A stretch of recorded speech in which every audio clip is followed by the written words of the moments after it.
આવવાના શું? હા હા વાંધો ને આવો તો તારે. એ ભલે ભલે.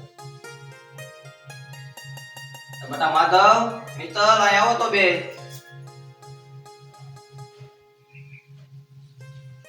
હા બાપુ બોલો ને. હા બાપુ બોલો ને, શું કામ હતું? એ તારી બેન મીરા અને તારા મયુર જીજુ બે આવવાના છે, એટલે તું રસોઈ હારી હારી બનાવજે ને ભાવે એવી. હું બાપુ મીરાબેન ને મયુરજી જો આવવાના છે? હા બેટા. કેમ બાપુ, કઈ કામથી આવે છે કે હમણાં આટો મારવા નથી આવ્યા એટલે આટો મારવા આવે છે? એ હમણાંથી રોકાવા નથી આવ્યા ને એટલે આટો મારવા આવે છે, કઈ કામથી બીજું નથી તમ તારે આવતા. એ તો હારું બાપુ, હમણાં થોડાક દિવસ રોકાશે ને? હા હવે આવે છે તો રોકાશે જ ને. એ બાપુ હું છે ને ગામમાં જાઉં, આપણી આ વાતો તો ખૂટવાની છે ને, અને મયુરજી ની હમણાં આવી જવાના છે, તો હું ગામમાં જાઉં. હા તો તું જા ને બદામ શેક લેતો આવજે અને જાજો લાવજે થોડો. એ ભલે બાપુ. અને બેન તું છે ને રસોઈ બનાવી નાખજે.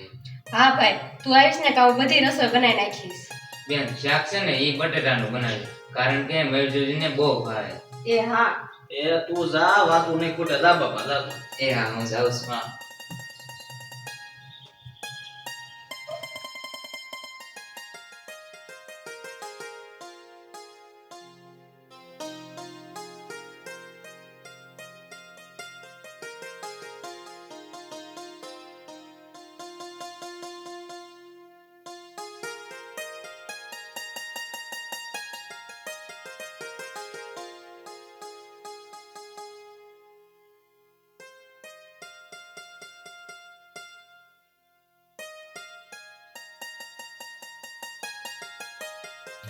લે આવો આવો, કેમ છે મયુર, મજામાં ને?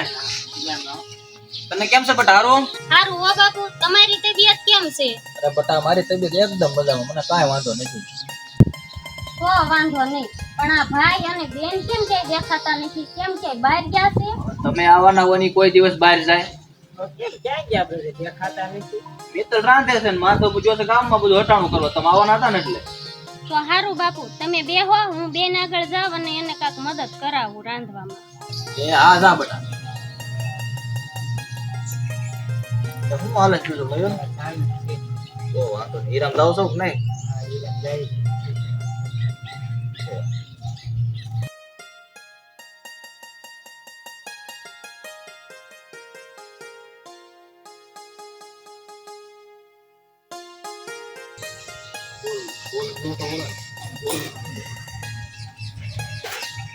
એ આવો આવો મયુરજી.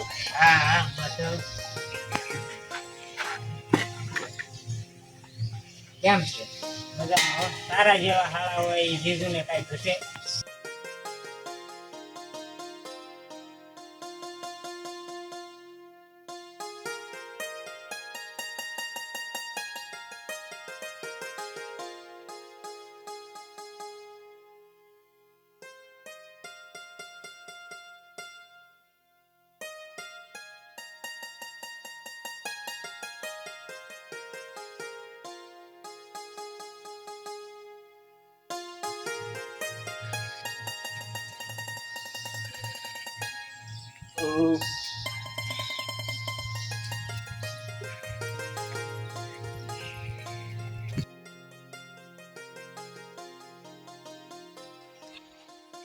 અરે આજ તો જમવામાં મજા આવી ગઈ હો મિત્ર, કે મસ્ત ખાવાનું બનાવ્યું છે હો. તે એમ છે જીજુ? એમ મારી બેન ની તો વાત જ કરવામાં, મારી બેન તો એવું ખાવાનું બનાવે છે. કેમ મારી બેન તમને એવું રસોઈ બનાવી નથી દેતી? અરે પણ એના હાથની વાત અલગ છે અને તારા હાથની વાત અલગ છે. એનું એવું ને એવું હોય નિરસ. ઈ હાસુ બેન તમારી. અરે આ વાતું તો નહીં ખૂટે, આ બધું મેકો. મારે બાપુજીનું થોડુંક કામ છે, હમણે અમે આવી હો. એ હા તમે બે જાઓ. હારું હાલો.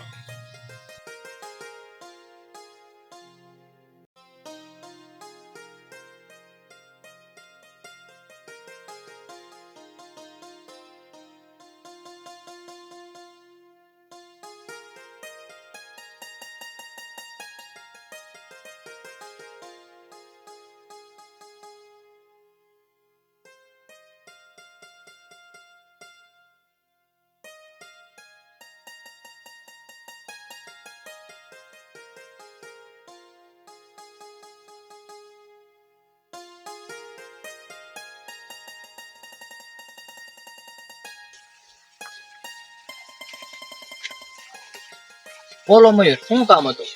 કામમાં તો બાપુ જો ને અમારા ઘરમાં નકરા ડખા થયા કરે. પાછો ડખો છો એમ? હા બાપુજી, આ મારા બાનો સ્વભાવ જો કસકસો. એ રોજ મીરાને કોચ કરે એટલે ડખા રોજ થયા કરે. એટલે મીરા અરે બાધે છે એમ? હા બાપુજી 1.5 વર્ષ તો કાંઈ વાંધો નતો, અને હવે છે ને આ મીરા કાક બોલે ને તા મારા બાને નો ગમે. તો મયુર, મીરાને કહેવાય ને કે તમારી બા હામું ન બોલે એમ. મેં નહીં કીધું હોય, મારું તો મીરા માનતી જ નથી. એને એમ કહેવાય, ઈ બોલે ને તો હામું ન બોલાય. આ કાને સાંભળે ને આ કાને કાઢી નાખાય, એટલે કઈ માથાકૂટ જ ન થાય બીજી. અરે મેં મીરાને કીધું કે બાનો સ્વભાવ છે કસકસ્યો, તારે ખોટું ન લગાડવું જોઈએ. તો પછી મીરાએ શું કીધું?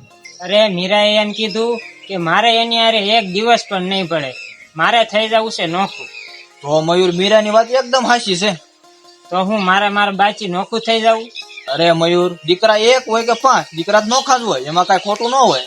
આમાં તમારો બાનો સ્વભાવ એવો છે ને કે કોઈ એની હારે 1 સેકન્ડ પણ ન રહે કે આવી માં કરતા તો ભેગું રહેવું કરતા નોખું રહેવું સારું એની હારે. બસ બાપુજી, તમારા આવા સ્વભાવના કારણે જ તમારો મોટો દીકરો તમારથી નોખો રહેશે, એટલે હું તમારે અમને પણ નોખા કરી દેવા છે? મયુર, તમે મારું અપમાન કરી રહ્યા છો અને તમે પણ તમારી બાની જેમ બોલી રહ્યા છો. આવું બોલવા તમે જ મને મજબૂર કર્યો છે. મારી બાનો સ્વભાવ કસકસ્યો છે એટલે હું મારે એનાથી નોખું થઈ જવું? અરે ગમે એમ તો એ મારી માં છે, એને મને લાડકોટથી ઉછેરીને મોટો કર્યો છે, અને મારા પપ્પાના ગયા પછી મને કોઈ દી એને કઈ ખામી રહેવા નથી દીધી, અને મારા પપ્પાની યાદ પણ નથી આવવા દીધી. અને તમે એમ કહો છો મારી માથી નોખો થઈ જાવ, એવું તો હું કોઈ દી નહીં કરું. તો મયુર, તમારું ઘર કોઈ દિવસ નહીં હાલે. હાલવું હોય તો હાલે, પણ એવું પગલું તો હું ક્યારેય નહીં ભરું.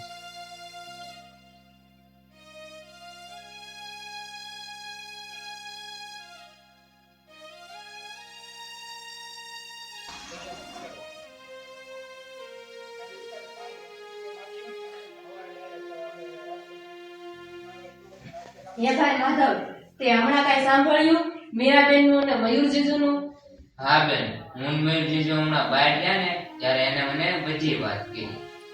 તો તને આમાં કોનો વાંક લાગ્યો, મીરાબેન નો કે પછી એના હાહુ નો?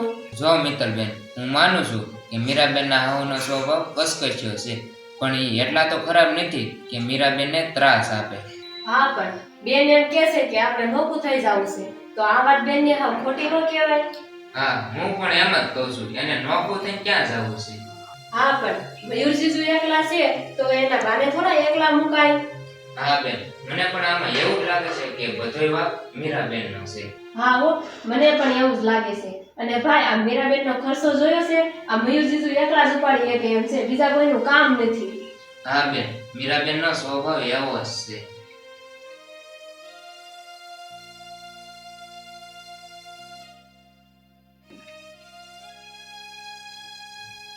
લે આય ભાઈ આય. હા હારું છે ને ભાઈ? હા બે હા.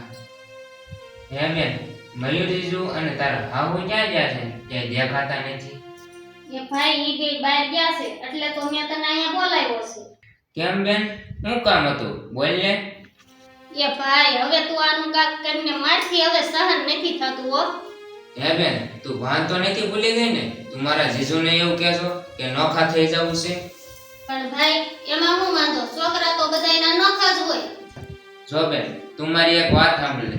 તારે નોખું તો ક્યારે નથી થવાનું. તો ભાઈ, તું પણ એક મારી વાત કાન ખોલીને સાંભળી લે. હું આ ડોશી ભેગી તો એક સેકન્ડ વાર નહીં રહું.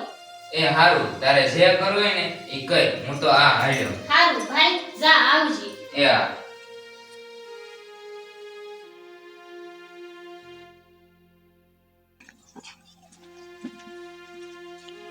બાપુ, આ બેન નો ફોન આવ્યો તો કે નહીં? કઈ વાત થઈ ગઈ છે મારે એની હારે. આ મીરાબેન આલી હતી હોય એવું લાગે છે મને. હા, એ આવવાની હતી. બેન, તું આના કપડા નો ઠેલો? એ મેં જ એને અહીં બોલાવી છે. પણ બાપુ, મીરાબેન તો હજી હમણાં રોકાઈને ગઈ છે, તો કેમ પાછી બોલાવી? પણ બટા, એની હાહુ એને કેટલી હેરાન કરે છે. આવ કંટાળે ગઈ છે બિચારી એનથી તો. એ તમને લાગે છે આ લખણની પૂરી છે, ઈ કાઈ ખબર છે તમને? એ મારી દીકરીનો જરાય વાંક નથી. વાંક બધો તમારા મા દીકરાનો છે. મારી દીકરીમાં જરાય વાંક ન આવે. તમારા બે મા દીકરામાં જરાય સંસ્કાર જ નથી.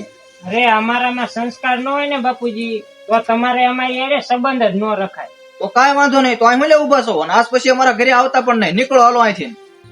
કાંઈ વાંધો નહીં. આજ પછી અહીંયા પગ મૂકે ને એ બીજો હોય. એ કાંઈ વાંધો નહીં, જાઓ. મારે હું મારા જ ઘરે આવીને મારી માથે રાડું નાખીને વી જા. બાપુ શાંત થઈ જાવ, ગુસ્સો કરો માં. હા બાપુજી, બધું હરખું થઈ જાય. બટા તું જરાય ચિંતા ન કરતી. હવે એ મયુર પાસેથી હું તો ખાધા ખોરાકીના પણ પૈસા લઈશ. તું જોઈ લીજે હવે. હા બાપુજી, તમારી વાત સાચી છે, તો જ આને ભાન આવશે. હવે એમ જ કરવું છે, ત્યારે જાણ બધાને ખબર પડશે. મયુરજીજુ, મેં તમને છે ને એટલા માટે બોલાયા છે કે આ વાતનું હવે આપણે કરવું હું, અને આ વાત હવે દિવસે ને દિવસે બગડતી જાય છે. જો માધવ, આનો તો હવે એક જ રસ્તો છે. તારી બેનને જો લગ્ન જીવન ટકાવી રાખવું હોય ને તો એ પાછી અમારા ઘરે આવતી રહે. પણ ઈ તો ના જ પાડે છે. ઈ એમ કે છે કે ઈ ઘરમાં જયારે નોખા થાય છે ને ત્યારે જ હું ઘરમાં પગ મૂકી. તો હું મારે મારા બાથી નોખું થઈ જવું? એ તો કોઈ દી નહીં બને. અરે મયુરજીજુ, હું તો બધું સમજુ જ છું, પણ મારી બેનને કોણ સમજાવે? અરે માધવ, આ વાતમાં કાંઈ છે જ નહીં. તારી બેન જો થોડુંક સહન કરે ને તો કોઈને કાંઈ વાંધો નથી. પણ અત્યારની બાયુને જરાય પૂછડી ન દબવાય. માધવ, તું તારી બેનને થોડીક સમજાય. એ મેં એને કીધું જ તું, પણ એ તો એમ કે છે કે મારે સ્વતંત્ર જીવન જીવવું છે અને મને કોઈ રોકટોક ન કરવું છે. ઈ જ તો મારા બાને ગમતું નથી. હવે આ સંબંધ ટકાવો ને ઈ શક્ય નથી. તો હવે તમારે શું કરવું? છૂટાછેડા કરવા એમ? હા માધવ, આનો તો હવે આ એક જ રસ્તો છે. આપણી પાસે બધુંય છે, પણ ઘરમાં જ શાંતિ નથી. તો અને જો ઘરમાં શાંતિ ન હોય ને તો એ બધું નકામું છે. પણ જો માધવ, મારે કાંઈ સુખ જોતું નથી, પણ ઘરમાં શાંતિ હોવી જોઈએ. હા જીજુ, ઈ વાત તમારી સાચી છે.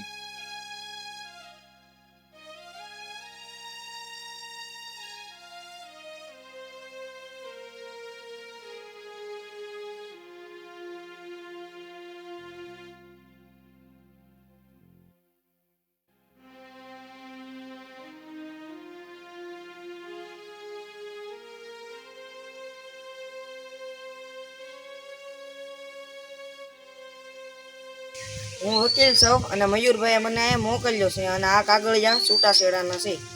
વકીલ સાહેબ, પેલા અહીં બેહો, પછી બધી વાત કરો.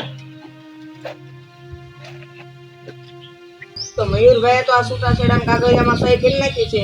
તો મીરાબેન હાલ્યો, તમે પણ સહી કરી નાખો.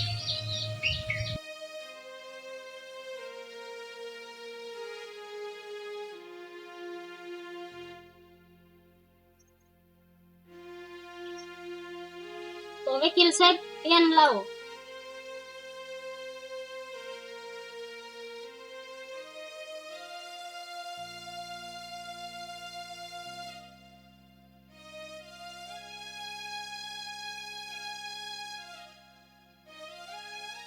લો વકીલ સાહેબ, મેં આમાં પણ સહી કરી આપી છે. હવે આમાં તમારા બેયની સહી થઈ ગઈ છે, એટલે હવે હું એક કાગળિયો મોકલી આપીશ. એ હારું, એ સારું, હાલો તો હવે હું જાઉં છું. એ આવજો વકીલ સાહેબ. માધવ, મીરા 3 મહિનાથી અહીંયા છે, તો મહિનાના 5000 લેખે તું ખાધા ખોરાકીના મયુર પાસેથી લઈ લીધી. બાપુ, મયુરજીજુ તમને 1 રૂપિયો નહીં આપે, કારણ કે મીરાબેન એની મરજીથી આવી છે અને તમે બોલાવી છે. મયુરજીજુ કઈ એને નથી મોકલી. અને મીરાબેન ને લાવવાનું તમારું એક જ કારણ હતું કે તમને તમારો ખર્ચો મળતો રહે, અને એ હવે ખર્ચો તમને નહીં મળે. કે ભોગવો તમારા બેયનું.